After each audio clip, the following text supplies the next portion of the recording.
In this video, I'll show you June 4th, 2021. An unidentified individual who we will call Mr. Bill was sitting in his vehicle in a residential neighborhood in East Tennessee. While playing a GPS-based game, Corporal Gallo of the Blount County Sheriff's Department approached Mr. Bill's vehicle and began to question him about what he was doing. Mr. Bill informed Corporal Gallo that he was playing a game and asked him to turn on his body camera to capture the interaction. When Corporal Gallo responded that he had left his body cam at the office, Mr. Bill began to record the incident himself. In this community, okay? You can do that if you want to. Yes, sir. Thank you. Be careful. We've had thefts in the community, okay? And you don't live here. Do you have a reasonable suspicion? The reasonable suspicion is that the possibility that you could be a thief in this area. I have explained to you what I'm doing. I want to know who I'm dealing with. You could be an axe murderer. Okay? So could you? Yeah. No, not in my uniform. Yes, I'm you at could. work. No. No. There have been plenty of cases where officers have broken the law. Okay. Let's not pretend. Nobody is perfect. I'm not breaking the law. I'm asking you for your so you can show me your identity, and I can walk away from here and give you your identification right back to you, and we'll be done. Are you issuing me a civil citation? No, not this second. Am I being detained, or am I free to go? You're not being detained. You can leave if you want to, yes. Okay, thank you. But if I'm free to go, I'm free to stay. Mr. Bill that he is free to go, implying that he is not being detained, but that he is also not free to stay, essentially ordering Mr. Bill to leave the street. However, police officers cannot constitutionally require individuals to leave a public place in most circumstances. In the 1999 case of Chicago versus Morales, the U.S. Supreme Court held that a Chicago City ordinance prohibiting criminal Saint gang members from loitering in any public place violated the Due Process Clause of the 14th Amendment. Because, among other reasons, quote, it provides absolute discretion to police officers to decide what activities constitute loitering. In reaching this decision, a plurality of the court also recognized that, quote, as the United States recognizes, the freedom to loiter for innocent purposes is part of the liberty protected by the Due Process Clause of the 14th Amendment. We have expressly identified this right to remove from one place to another, according to inclination, as an attribute of personal liberty protected by the Constitution. Indeed, it is apparent that an individual's decision to remain in a public place of his choice is as much a part of his liberty as the freedom of movement inside frontiers that is a part of our heritage, or the right to move to whatsoever place one's own inclination may direct. However, there are some instances where officers can order citizens to leave or disperse from public property. For example, Section 39-17-3. 05 of the Tennessee Code states the quote, a person commits an offense who in a public place and with intent to cause public annoyance or alarm refuses to obey an official. Order to disperse issued to maintain public safety in dangerous proximity to a fire, hazard, or other emergency, and Section 39-17-307 criminalizes intentionally, knowingly, or recklessly disobeying, quote, a reasonable request or order to move issued by a person known to be a law enforcement officer, a firefighter, or a person with authority to control the use of the premises to prevent obstruction of a highway or passageway, or maintain public safety by dispersing those gathered in dangerous proximity to a fire, riot, or other hazard. However, in this situation, Corporal Gallo seems to order Mr. Bill to leave simply because he does not want him to be there, which a court would almost certainly find was a violation of the 14th Amendment. Because is this a public street? You're suspicious in this area. Okay. I don't know if you're getting ready to go in this lady's house and steal anything. You have approached or this lady's house or anything. You have approached me. Do you want to leave? You have approached me. You got one or two options. You can leave. You have approached me, and I have explained what I am doing. I am playing a game on my phone. So that's you think just I'm a liar? Excuse. So I'm a liar then. Let me tell you this, okay?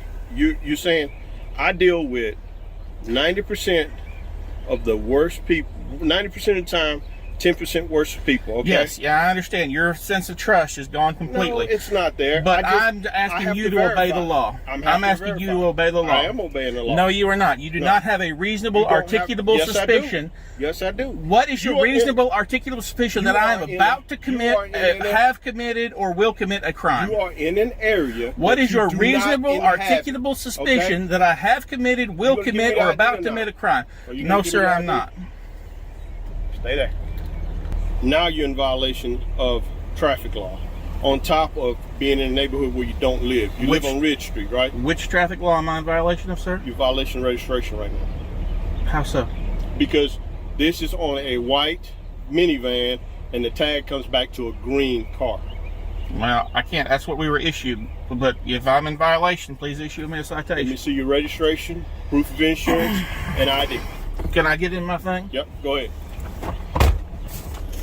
All I wanted to do was make sure you were who you said you were. Understand that, okay. But what does my ID have to do with making sure the area is safe? Is the area any more safer now that you've identified me? Yes, and I'm going to tell you how. Okay. The explanation that I'm fixing to give you is the reason why I do what I do.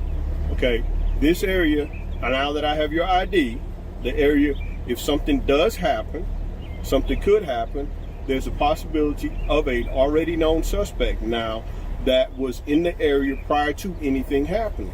So if something happens tonight or the next day or something like that, who's the strange people? Mr. Bill that he wanted to ID him as a potential suspect in case any criminal activity was to occur in the next couple of days. While it is not illegal to sit in your car while parked in a legal parking spot in a neighborhood where you don't live, it could be considered suspicious under certain circumstances. In the 2007 case of U.S. v. Wilson, the Sixth Circuit Court of Appeals held that because, quote, there is nothing about being seated in a car which is itself suspicious. The fact that a person is seated in a vehicle does not create a different test. Instead, it is, quote, simply a relevant consideration under the totality of the circumstances. It in no way changes the overarching constitutional analysis. The fundamental inquiry in determining whether evidence is admissible is whether, in light of the totality of the circumstances surrounding the seizure, it was reasonable for law enforcement personnel to proceed as they did. However, Corporal Gallo's argument that he needed to identify Mr. Bill based on the possibility of a future crime occurring does not seem to comport with the Terry stop framework, which allows officers to detain an individual on a reasonable suspicion that, quote, the individual is involved in criminal activity, or, quote, that criminal activity may be afoot. Casing a home for a later invasion would be considered criminal activity, but there is no objective evidence that this is what Mr. Bill was doing. In the 1979 case of Brown v. Texas, the Supreme Court held that the application of a Texas stop and ID statute when the police officers did not have reasonable suspicion of a crime was unconstitutional, stating that, quote, the Texas statute, under which appellant was stopped and required to identify himself, is designed to advance a weighty social objective in large metropolitan centers, prevention of crime. But even assuming that purpose is served to some degree by stopping and demanding identification from an individual without any specific basis for believing he is involved in criminal activity, the guarantees of the Fourth Amendment do not allow it. When such a stop is not based on objective criteria, the risk of arbitrary and abusive police practices exceeds tolerable limits. Applying this standard, a court would likely find that Corporal Gallo did not have sufficient evidence to reasonably suspect that Mr. Bill was engaging in criminal activity, particularly after Mr. Bill explained he was just playing a GPS game. Well, that's fine. Why don't you come and talk to me when you have suspicion of an actual crime? Sir, Sitting on the side of the road is not suspicion of a crime. Yes, this is a road. What crime is sitting on a public road? Do you know anybody in this subdivision? As a matter of fact, I do. Okay.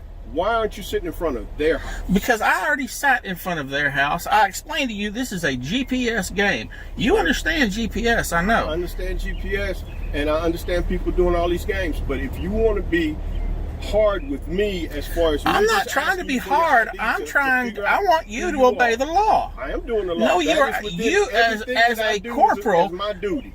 Bull. As a corporal, I'm glad you know my job better than I do. I don't know your job better than you do, but I do know the statute for identify. I was not committing the statute for identifying yourself is anybody over the age of 18 has to have a document in their possession of who they are at all times. But I don't have to give it to you. When you are asked and requested by a officer, you do have to give it to them. Unless you are issuing me a civil or a criminal citation, anything, then this is Nazi Germany. I can ask for your identification at any given time. Sure, you can ask for it, but I'm not legally required to give. Mr. Bill argue over when individuals are required to provide identification to a police officer, with Mr. Bill claiming he only needs to show ID if he is being issued a citation or civil warrant, and Corporal Gallo alleging that everyone over the age of 18 must carry identification at all times and present it to a police officer upon demand. Mr. Bill is referring to Section 7-3-505 of the Tennessee Code, which states that, quote, when any police or peace officer of a metropolitan government asks the violator for identification for the purpose of issuing a citation or civil warrant to that person, the failure to produce or give such identification shall be grounds for the violator to be arrested. However, Section 55-50-351 of the Code also states that, quote, every licensee shall have the licensee's license in immediate possession at all times when operating a motor vehicle, and shall display it upon demand of any officer or agent of the department or any police officer of the state, county, or municipality. It's important to note that officers can always request that an individual provide their identification consensually without violating the Constitution, but can only order an individual to provide ID under certain circumstances. For example, in the 2000 case of State v. Daniel, the Supreme Court of Tennessee explained that, quote, courts have consistently held that the Fourth Amendment is not implicated and no seizure occurs when police approach an individual in a public place or in a parked car, ask questions, and request a search, so long as police do not convey a message that compliance with their requests is required. Nonetheless, under Tennessee law, operating a motor vehicle is not limited to driving it, as Section 55-50-100 2-43 of the Tennessee Code defines an operator as any person who, quote, drives or is in actual physical control of a motor vehicle upon a highway.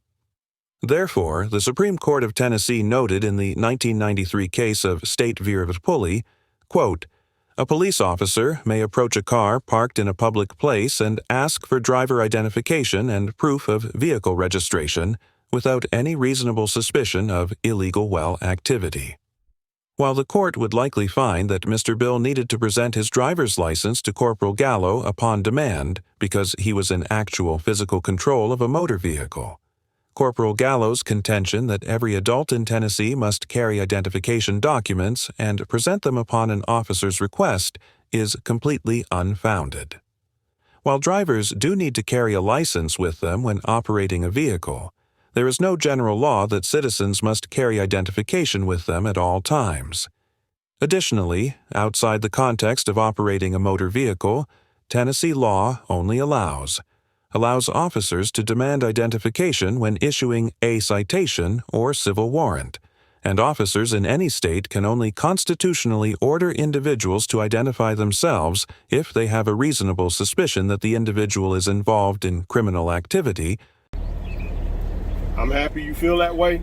Have a good afternoon, sir. Thank you. You Please too. move on. If I'm free to go, I'm free to stay.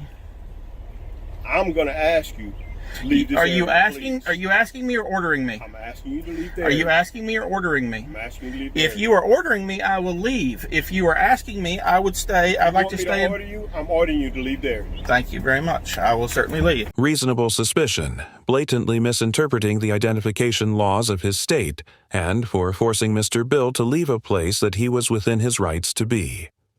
Like many officers, Corporal Gallo built his determination of reasonable suspicion on assertions that do not comport with the court's modern understanding of reasonable suspicion. An unfamiliar presence in a location may be interpreted as somewhat suspicious, and it could very well warrant observation by a member of law enforcement. However, rarely does such conduct amount to the degree of suspicion necessary to detain and identify a citizen. If Corporal Gallo was concerned that Mr. Bill might be a threat to his community, then simply observing him from a distance would likely have rendered enough information to conclude that Mr. Bill was not involved in criminal activity. Simply existing in a public place is not indicative of criminal behavior, and neither is it associated with the location's past or future criminal activity. Corporal Gallo's assertion that Mr. Bill could be linked to past or future crimes that occurred in the area was both factually inaccurate and legally baseless, and he turned what could have been an opportunity to have a positive encounter with a member of the public into a full-scale detention and forced identification.